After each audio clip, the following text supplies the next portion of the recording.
అండి. ఇదొక చిన్న అవేర్‌నెస్ వీడియో. యాక్చువల్‌గా చాలామంది స్టూడెంట్స్ ఏం చేస్తుంటారంటే, ఒక అపార్ట్‌మెంట్ తీసుకొని వాళ్ళు ఎవరెవరినో పెట్టేసుకొని సబ్ లీజ్ కింద అంటే ఆ లీజ్ ఓనర్ దగ్గర నుంచి లీజ్ వాళ్ళ పేరు మీద రాసుకుంటారు. తర్వాత ఇంకెవరెవరినో పెట్టుకోవటము, క్యాష్ తీసుకోవటము, అలా వీళ్ళు రెంటల్ అగ్రీమెంటు వాళ్ళ పేరు మీద యాడ్ చేయకుండా వీళ్ళ పేరు మీద ఉంచుకోవటము. ఇలాగ షేరింగ్ కింద పెట్టుకుంటూ ఉంటారనమాట. ఎందుకంటే ఇగ ఎవరెవరో కొంతమందేంటంటే వస్తుంటారు, పోతుంటారు. వాళ్ళు మళ్ళీ మళ్ళీ లీజ్‌లో యాడ్ చేయటము, తర్వాత ఎన్ని రోజులుంటారో తెలీదని ఇలాగా. అయితే ఏంటంటే యాక్చువల్‌గా లీజింగ్ టర్మ్స్ అనేవి చాలా సీరియస్‌గా ఉంటాయి అబ్రాడ్‌లో. ఓకే. లెట్టింగ్ ఏజెంట్ ద్వారా కొంతమంది లెట్ చేసుకుంటూ ఉంటారు. కొంతమంది డైరెక్ట్ ల్యాండ్‌లార్డ్స్ ద్వారా లెట్ చేసుకుంటూ ఉంటారు. అగ్రీమెంట్స్ అనేవి ఉంటూ ఉంటాయి. లీజ్‌లో కంపల్సరీ ఎవరెవరైతే ఆ పర్టిక్యులర్ ఇంట్లో ఉంటున్నారో వాళ్ళ పేర్లు అందరివి కంపల్సరీ ఉండాలనమాట. అయితే ఈ శ్రావణి అనేటువంటి స్టూడెంటు యాక్చువల్‌గా చిన్న స్ట్రింగ్ ఆపరేషన్ అనమాట. జనరల్‌గా ఈ టెక్సాస్ ఇన్వెస్టిగేషన్ అదే మొన్న రీసెంట్‌గా చూస్తే ఒక స్టూడెంట్‌కి అదే నేను స్టూడెంట్‌ని జాబ్ చేస్తాను అని చెప్పేసి అదేదో రెస్టారెంట్‌లో ఫోన్ కాల్ చేశారు కదా! అలాగే వీళ్ళు ఎవరో జస్ట్ ఇన్వెస్టిగేషన్ అంటే ప్రైవేట్ వాళ్ళండి. జస్ట్ ఫోన్ చేసి ర్యాండమ్‌గా రికార్డ్ చేసి సోషల్ మీడియాలో పెడుతుంటారు కదా! అలా ఆమె ఫేస్‌బుక్‌లో పెట్టినటువంటి యాడ్‌కి ఫోన్ చేశారనమాట. ఫోన్ చేస్తే ఆమె ఫోన్‌లోనే నేను క్యాష్ తీసుకుంటా $1000 అది ఇది అని చెప్పి డిస్కషన్ అయితే చేసిందనమాట. సో, ఇది కేవలం ఏంటంటే ఒక అవేర్‌నెస్ పర్పస్ కింద. ఇప్పుడు స్టూడెంట్ అనేవాళ్ళు ఏంటంటే యాక్చువల్‌గా ఇలా చేయగూడదు. జనరల్‌గా ఏంటి మీరు షేరింగ్ కింద ఒక ఇల్లు ఎవరి పేరు మీదైనా తీసుకుంటే షేరింగ్‌కి ఎవరెవరైతే చేసుకున్నారో వాళ్ళందరి పేర్లు గూడా లెట్టింగ్ అగ్రీమెంట్‌లో కంపల్సరీ ఉండాలి. ఎందుకు అంటే హెల్త్ అండ్ సేఫ్టీ రూల్స్ ఉంటాయి. తర్వాత ఫైర్ అండ్ సేఫ్టీ రూల్స్ ఉంటాయి. 100 రకాలుంటాయి. ఇన్స్యూరెన్స్ పర్పస్‌లో రూల్స్ ఉంటాయి. సో, ఇలాంటియన్నీ ఉంటాయి కాబట్టి ఏంటంటే లీజ్‌లో కంపల్సరీ ఉండాలి. ల్యాండ్‌లార్డ్‌కి కంపల్సరీ ఇంట్లో ఎవరెవరు ఉంటున్నారో తెలియాలి. ల్యాండ్‌లార్డ్‌కి తెలియకుండా మీరు మీ ఓన్‌గా సబ్‌లెట్టింగ్ చేయటానికి లేదు. సబ్‌లెట్టింగ్ లీగలా? ఇల్లీగలా? అంటే అది నేను చెప్తా. ఫస్ట్ ఒక్కసారి మనం ఈ వాయిస్ ఇందాము. అంటే వాళ్ళకి జరిగినటువంటి డిస్కషన్ కొంచెం ఇందాము. విన్న తర్వాత మనం దీని గురించి నేను క్లియర్‌గా మీకు ఎక్స్‌ప్లెయిన్ చేస్తా. Hi, I can hear you. How are you? Yeah, I'm good. How about you? I'm good, thank you. I wanted to inquire about the private apartment for my sister. Okay. She is in the Plano area. Okay. It's the private room with the private bath or the shared bath. So, మీరు voice గమనించారా? ఇది same అంటే నాకనిపిస్తుంది. మరి మీకు అనిపిస్తుందో లేదో తెలీదు గానీ, లాస్ట్ టైమ్ ఇలాగే ఒక స్టింగ్ ఆపరేషన్ జరిగింది కదా! సో, వీళ్ళెవరు టెక్సాస్ ఇన్వెస్టిగేషన్ యూనిట్ అంట. వీళ్ళేం గవర్నమెంట్ ఆర్గనైజేషన్ కాదు కానీ, మరి ఎవరో సంథింగ్. లాస్ట్ టైము స్టూడెంట్ దాని గురించి ఫోన్ చేసినప్పుడు కూడా ఆల్మోస్ట్ సిమిలర్ వాయిసే. మరి అవతల స్టూడెంట్ అయ్యుండి మరి వీళ్ళు లోకల్ వాయిసా? చూడ్డానికైతే ఏఐ వాయిస్ లాగుంది. నాకు ఒక పర్సన్ మాట్లాడినట్టు అనిపించట్లేదు. ఈమె ఇంత కన్వర్జేషన్ చేసినా ఈ పర్సన్ హైదరాబాద్ నుంచి అని చెప్పినా కూడా మరి గుర్తుపట్టలేదు అంటే మరి ఇది కరెక్ట్ కాదని నాకు కూడా అర్థం కావట్లేదు అథెంటిసిటీ ఏంటనేది. shared bath. Okay, and how many people live in apartment? Only actually just only me. I'm only living, only the one. So my address, I mean, my office is in Austin. So I'll be moving to Austin. So like couple of days, like a weekly twice, I'll be in Austin. So I just want to give my apartment for like someone like with me to share it. So I'll be staying in the hall. So it is like 1 BHK apartment. So the main bedroom I'm going to give like someone who is ready to take to share with me. Please.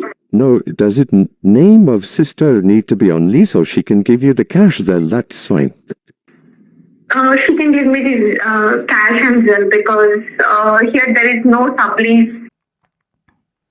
చూసారు కదా, sublease terms లేవు అని. యాక్చువల్గా leasing టర్మ్లో మీరు సబ్లెట్టింగ్ చేయొచ్చా లేదా అనేది ఆ అగ్రిమెంట్లో రాసి ఉంటుంది అనమాట. అంటే మనము కొన్ని ఫర్ ఎగ్జాంపుల్ ఒక 5 బెడ్‌రూమ్ హౌస్, అపార్ట్మెంట్ ఉందనుకోండి. దానికి ఓనర్‌తోని మాట్లాడుకున్నప్పుడు ఏంటంటే, ఓనరు ఏం చెప్తాడంటే, మేము ఇట్లా ఒకళ్ళకో ఇద్దరికో సబ్‌లెట్టింగ్ చేద్దాం అనుకుంటున్నాము. ఎందుకంటే మేము ఇంత అమౌంట్ రెంట్ కట్టలేము.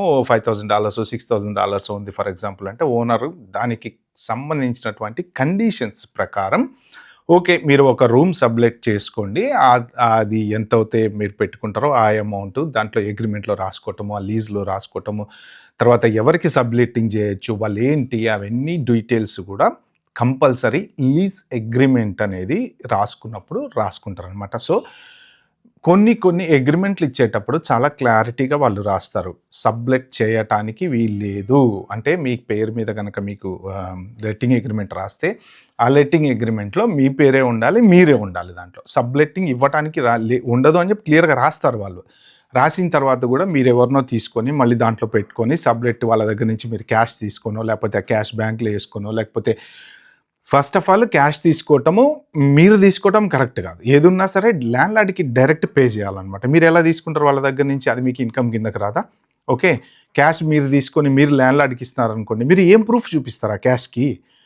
మీరు ల్యాండ్‌లార్డ్‌కి రెంట్ క్యాష్ కింద కట్టచ్చా? లీగలా? ఇల్లీగలా? అంటే లీగలే. క్యాష్ ల్యాండ్‌లార్డ్‌కి ఇవ్వచ్చు లీగలే. కానీ దానికి రిసిప్ట్ తీసుకోవాలి. అంటే మీరు రెంట్ కింద క్యాష్ ల్యాండ్‌లార్డ్‌కి ఇచ్చినప్పుడు దానికి కూడా రిసిప్ట్ తీసుకోవాలి. ప్లస్ ఆ క్యాష్ రేపు పొద్దున ఒకవేళ ఏదైనా ఎంక్వైరీ జరిగినప్పుడు మీకు ఆ క్యాష్ ఎక్కడి నుంచి వస్తుంది? మీరు బ్యాంక్‌లోంచి విత్‌డ్రా చేసే కదా ఇవ్వాలి. స్టూడెంట్స్ అయ్యుండి మీరు పార్ట్ టైమ్ జాబు బయట చేయకూడదు కదా! ఓకే. ఫైన్. No problem. మీరు యూనివర్సిటీలో పార్ట్ టైమ్ జాబ్ చేస్తున్నారనుకోండి. మీరు ఆ పార్ట్ టైమ్ జాబ్ చేసినప్పుడు ఆ డబ్బులు విత్‌డ్రా చేసినట్టు చూపించాలి కదా! వేరేవాడి దగ్గర క్యాష్ తీసుకొని మీరు ల్యాండ్‌లార్డ్‌కి క్యాష్ కట్టడం ఆ ప్రాసెసే ఇల్లీగల్ ప్రాసెస్ అవుతదనమాట. ఎందుకు తీసుకుంటారు? ఏ రీజన్ కింద తీసుకుంటారు మీరు క్యాష్ వాళ్ళ దగ్గర నుంచి?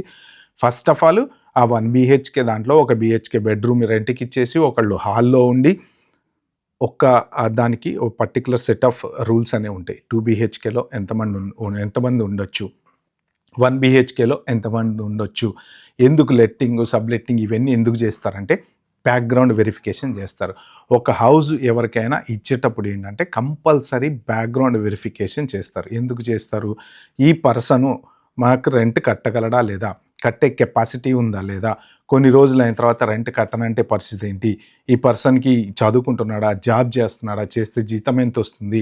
క్రెడిట్ చెక్ చేస్తే ఇవన్నీ కూడా పర్ఫెక్ట్‌గా చెక్ చేసి రెంట్‌కి ఇస్తారనమాట. సో, అలా మీరు తీసుకున్నటువంటి దాన్ని మీరెళ్ళి మళ్ళీ సబ్‌లెట్టింగ్ కింద ఎవరినో తెచ్చుకొని క్యాష్ తీసుకుంటా, వాళ్ళ ముఖం తెలియనోళ్ళనో, లేకపోతే అసలు బ్యాక్‌గ్రౌండ్ వెరిఫికేషన్ లేనోళ్ళనో ఇప్పుడు ఇక్కడ ఈ జరిగినటువంటి కన్వర్జేషన్‌లో ఏంటంటే, అతని వాయిస్ చూస్తే చక్కగా ఏఐ వాయిస్‌లా కనిపిస్తుంది. ఓకే. ఫైన్. No problem. ఎలాగోలా మేనేజ్ చేసి మాట్లాడానుకున్నాం.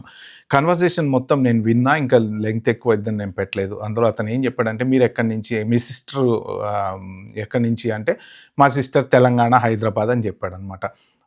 ఫస్ట్ నేను తెలంగాణ, హైదరాబాద్ అన్నాడు. మీరు కాదు మీ సిస్టర్ ఎక్కడి నుంచి అంటే, మా సిస్టర్ కూడా తెలంగాణ, హైదరాబాద్ నుంచే ఇక్కడ చదువుకుంటుంది. అసలు ఈ వాయిస్ చూస్తేనే చెప్పొచ్చు. అతను క్లారిటీగా లోకల్ మేబీ యూఎస్ లోకల్‌లో అతను అయ్యుండొచ్చు. లేకపోతే ఏఐ వాయిస్ అయ్యుండొచ్చు. ఏదైనా అయ్యుండొచ్చు. But okay. ఇప్పుడు ఇలాంటి సిట్యుయేషన్‌లో ఈ స్టింగ్ ఆపరేషన్‌లు ఇవన్నీ ఏంటంటే ప్రైవేటోళ్ళు కూడా చేస్తున్నారు. యూట్యూబర్స్ కూడా చేస్తున్నారు. సారా గొంజాలే చేస్తుంది కదా! మన దీని గురించి హెచ్-1బీ గురించి అలాగా బోలెడంతమంది కంటెంట్ క్రియేటర్స్ ఇప్పుడు అన్ని డీప్‌గా అన్నిటి మీద ఫోకస్ పెట్టి చేస్తున్నారనమాట. సో, ఏంటంటే మీరు ఫస్ట్ ఆఫ్ ఆల్ గుర్తుపెట్టుకోండి. మీకు ఇచ్చినటువంటి లెట్టింగ్ అగ్రీమెంట్ ఏదైతే ఉందో అది సబ్‌లీజ్ అనే వర్డింగ్ దాంట్లో రాసుందా లేదా? సబ్‌లెట్టింగ్ వర్డింగ్ రాసుందా లేదా? ఓకే. రాసుంటే మీరు ల్యాండ్‌లార్డ్‌కి డబ్బులు ఎలా ఇస్తున్నారు? క్యాష్ ఇమ్మంటున్నాడా? లేపోతే బ్యాంక్‌కి ట్రాన్స్‌ఫర్ చేయమంటున్నాడా? ఎవ్రీ మంత్ మీకు రిసిప్ట్ వస్తది. రెంట్ కట్టిన తర్వాత యూ రిసీవ్డ్ ఇప్పుడు లెట్టింగ్ ఏజెంట్ అనుకోండి. ఫర్ ఎగ్జాంపుల్ లెట్టింగ్ ఏజెంట్‌కి మీరు రెంట్ కడితే ఆయన తీసుకొని కమిషన్ తీసుకొని మిగిలిన ల్యాండ్‌లార్డ్‌కి ఇస్తాడు. వాళ్ళ డిస్కషన్ ఎలా ఉన్నా మీకు లెట్టింగ్ ఏజెంట్ దగ్గర నుంచి ఎవ్రీ మంత్ రిసిప్ట్ రావాలనమాట. సో, ఇలాగా ఈ మధ్యన టెక్సాస్‌లో డిస్కషన్ కూడా ఒకటొచ్చేసింది. అంటే ఇండియన్ సిస్టమ్ వచ్చినట్టు ఇల్లు తీసుకుంటున్నారు. వాళ్ళే సబ్‌లెట్లు చేసుకుంటున్నారు. ఎవరెవరికో సబ్‌లెట్ అయిపోతా ఉంటదది. ఫస్ట్ ఒకళ్ళ పేరు మీద ఉంటది. ఆ ఒకళ్ళ పేరు మీద నుంచి ఎవరెవరో వస్తుంటారు, పోతుంటారు. కానీ పొరపాటున మొన్న ఒక ఫైర్ యాక్సిడెంట్ అయింది చూసారా? రీసెంట్గా అలాంటి ఫైర్ యాక్సిడెంట్లు కానీ అవి కానీ ఏదైనా జరిగినప్పుడు ఇన్సూరెన్స్ రాదు. ఎందుకు రాదు అంటే లెట్టింగ్ అగ్రిమెంట్లో ఉన్నది ఒకటి, ఆ పర్సన్ ఒకళ్ళు, జరిగింది ఒకటి, అంతా కూడా అంటే కరెక్ట్గా లీగల్ కిందకి రాదనమాట. వాళ్ళు ఇన్వెస్టిగేషన్ చేసినప్పుడు అంతా ఇల్లీగల్ కిందకు వస్తుంది. ఎందుకు అంటే లెట్టింగ్ అగ్రిమెంట్లో ఎవరున్నారో వాళ్ళకి మాత్రమే ఇన్సూరెన్స్ అప్లికబుల్ అవుతుంది. ఎవరైనా ఆ పర్టికులర్ టైంలో గెస్ట్ ఉన్నాడు అంటే అది వేరే విషయం, కానీ రెగ్యులర్గా ఒక పర్సన్ సబ్ లీజ్లో మీకు ఇచ్చినటువంటి లెట్టింగ్ అగ్రిమెంట్లో కనుక ఆ పర్సన్ లేకపోతే ఇన్సూరెన్స్ అప్లికబుల్ కాకపోవచ్చు. సో ఒకవేళ కనుక మీరు ఇప్పటి వరకు ఎవరైనా ఇలా సబ్ లెట్టింగ్లు చేస్తుంటే మాత్రం మోస్ట్ ప్రాబబ్లీ ఆపేసేయండి. ఇప్పటివరకు చేశారేమో, తెలిసి తెలియక చేశారేమో, కానీ లేదు అంటే మీరు అగ్రిమెంట్లో రాపిచ్చుకోండి. ఓకే, మీరు ఎవరైనా కొత్తగా ఎవరైనా పెట్టుకుంటున్నారు స్టూడెంట్, మీకు షేరింగ్ సరిపోవట్లేదు, డబ్బులు సరిపోవట్లేదు, మీరు కట్టే రెంట్ అమౌంట్ నాకు సరిపోవట్లేదు, నేను కట్టలేకపోతున్నాను, కొత్తగా ఎవరైనా స్టూడెంట్ని తెచ్చుకుందాం అనుకుంటున్నా, లేకపోతే రూమ్మేట్ని తెచ్చుకుందాం అనుకుంటున్నా, with your landlord permission, background verification.